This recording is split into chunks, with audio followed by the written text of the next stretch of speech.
Welcome back to V-World. Today is Wednesday, where we look at different artworks from various Pokemon TCG sets over the years. And today, it's going to get a little bit shiny, so let's dive in. We've actually covered everything from the Scarlet and Violet era so far, but rest assured that when Prismatic Evolutions comes a knock in here, we will jump back to that and review the artworks there. But until that time, we are going from most modern all the way down to the classics back in the WotC area, all the way down. And in this progress, every Wednesday, if you want to review a set that's already above this list here, go back and check it out. It's a playlist on my channel, so you can easily find it. But it's just the Works of Art Wednesday Works of Art, whatever it is. And today is Shining Fates. So let's take a quick look here. 72 cards, very easy. They're all reprints from other sets. This is typically how a specialty shiny set would work. And then the subset are the shinies, the baby shinies that we see, and some full arts and everything, and those are all new. Those are all exclusive to this set. So we have 72 cards, one secret rare. Very, very easy to get a hold of all of those cards. If you open up just a handful of packs, really you're going to get a lot of duplicates moving in this direction, but it wouldn't be hard to complete that portion of the set. It's the 122 baby shinies and full arts that'll get you. It's very difficult to complete the set, although on this particular one, Shining Fates, as difficult as it was to find upon release, it ended up being a lot easier to get a hold of and is still available today on the Pokemon Center website. You can get those ETBs. Pretty insane that after 2021, 3 years later here, and 2024 is almost done, you can still obtain this set available to you.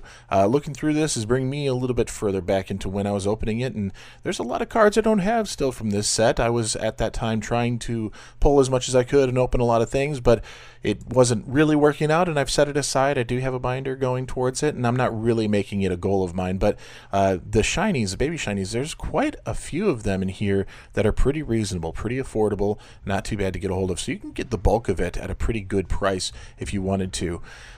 Reviewing the artworks, though, I'm just changed things up after a few weeks of this process now, and it's just pulling out 3 cards that I want to review with you and look at the artworks, give them a little bit more in-depth review. And I'm finding it a little bit more difficult on this set because there's not a lot of artworks to really dive into. They're very simplistic, where it's the baby shiny and the shiny background, where it's the main set series, which, you know, is okay, but we see what VMAX looks like, we know what a V looks like, and they all have a very similar feel. It doesn't stand out. Yeah, some of these full art shinies are probably worth talking about, but even still, there are 3 that did catch my attention and are worth reviewing. So let's jump over to that. In a minute, we'll jump over to that. Before we get there, let's jump into this. The Pokemon 151 poster collection going out to 1 lucky subscriber, 2 3-pack blisters of Surging Sparks, and 5 Pokemon mystery card lots.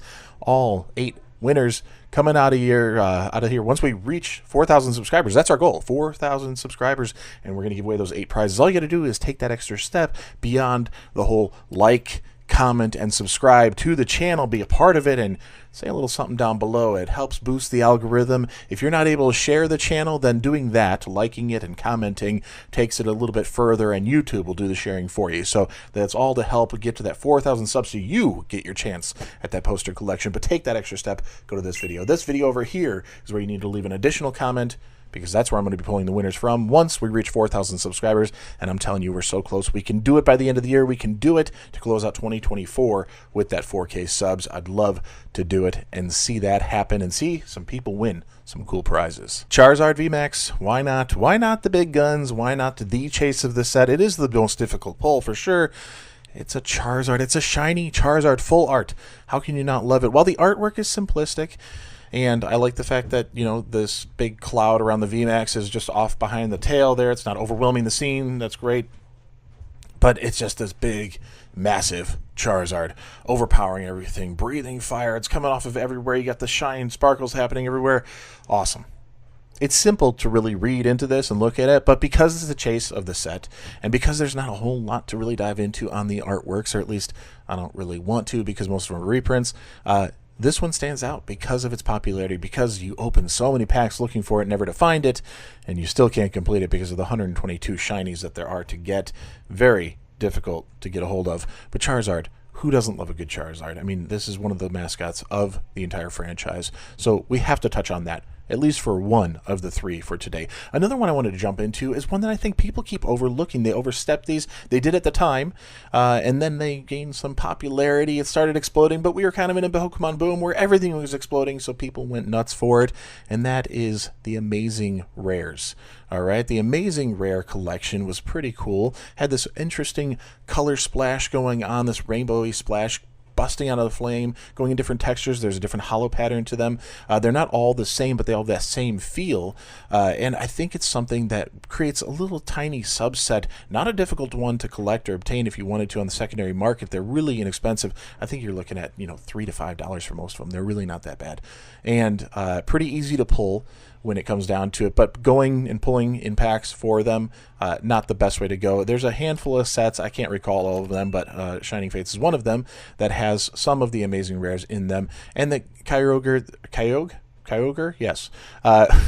It's one of the ones that stood out to me, but really that's because it's the Pokemon driven, the way these lines, they're supposed to be glowing. You have this legendary feel on this legendary Pokemon, and giving it this little frame, simple, on this massive legendary Pokemon, but having that Amazing Rare splash, it really helps elevate it to another level. I think it's more so the whole card style itself, not so much the artwork of the Pokemon or the background or anything like that, like I would normally review in one of these videos, but that one is just a standout in the set, in my opinion. And while I've developed my collection and how I go about collecting, it's interesting to look back and think about the collector I was at the time, where I wanted to rip packs, I wanted to open it all, I wanted to see it. And now I'm like, man, I wish I thought like I do now, where it's, why don't I just go get the Amazing Rares? That's a cool little subset. It doesn't complete Shining Fates. It doesn't complete the others where they're available to pull, Vivid Voltage and others. However, it's a piece of each of those sets, and then it becomes its own thing in a complete form.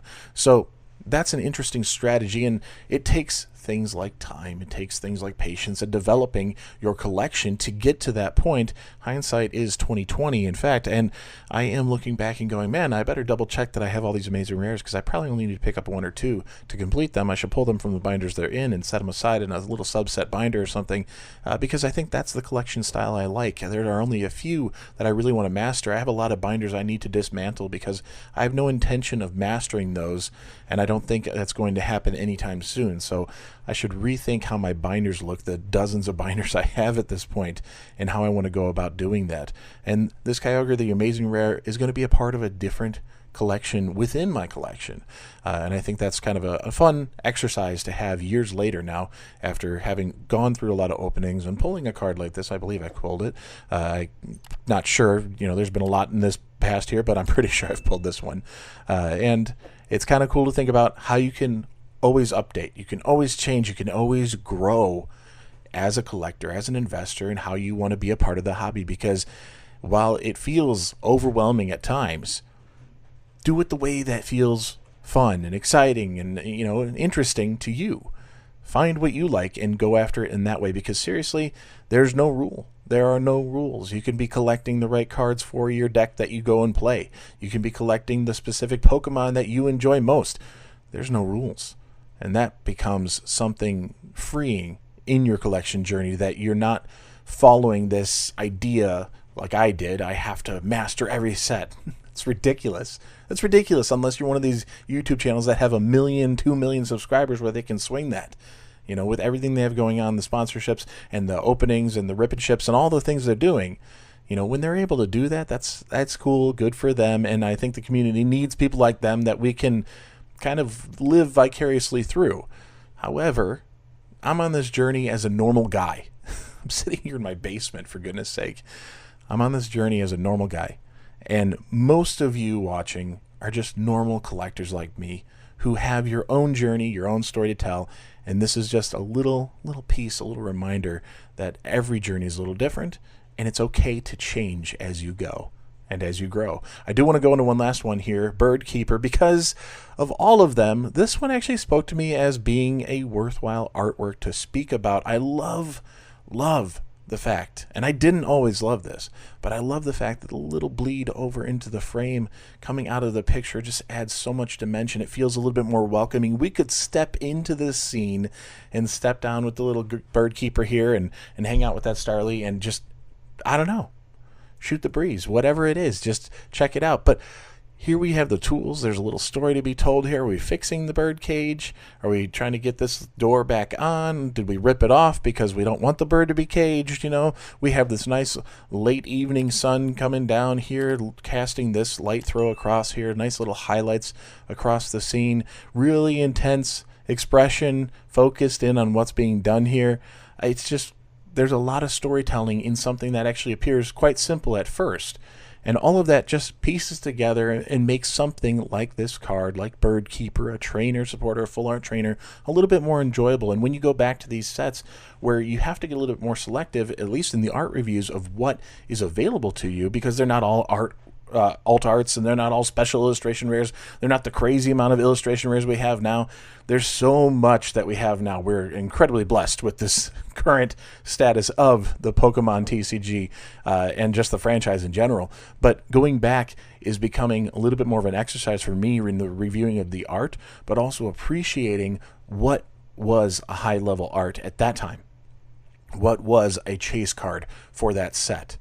Is it the Pokemon, the Charizard being shiny and massive in a VMAX form? Is it Bird Keeper just being a little bit more of a storytelling where a lot of others in the set are not doing quite the job of that storytelling that this one does? It's all of that that makes this hobby really exciting. And another reason why I actually get kind of passionate about my Wednesday videos, because I love the art reviews. Although I will admit, these are some of my least watched videos, so it feels a little selfish that this is really just for me. Let's not be selfish. Let's be grateful for your support and be here and share the fun, share the wealth. Pokemon 151 poster collection going out to 1 lucky winner, 2 3-pack blisters of Surging Sparks, and 5 Pokemon mystery card lots going out to 8 winners overall. We just got to reach that 4,000 subs. I know we could do it. We could do it with your help. If I've earned your support, please like, comment, and subscribe. Liking it and commenting on the video today really helps YouTube let everybody know that this is a worthwhile video to watch, and that'll bring other people in. So I appreciate the support, and if you've already been a part of the channel, thank you. And for staying to the end, you're a pro. I post 7 days a week, so I guess I'll see you tomorrow. Peace.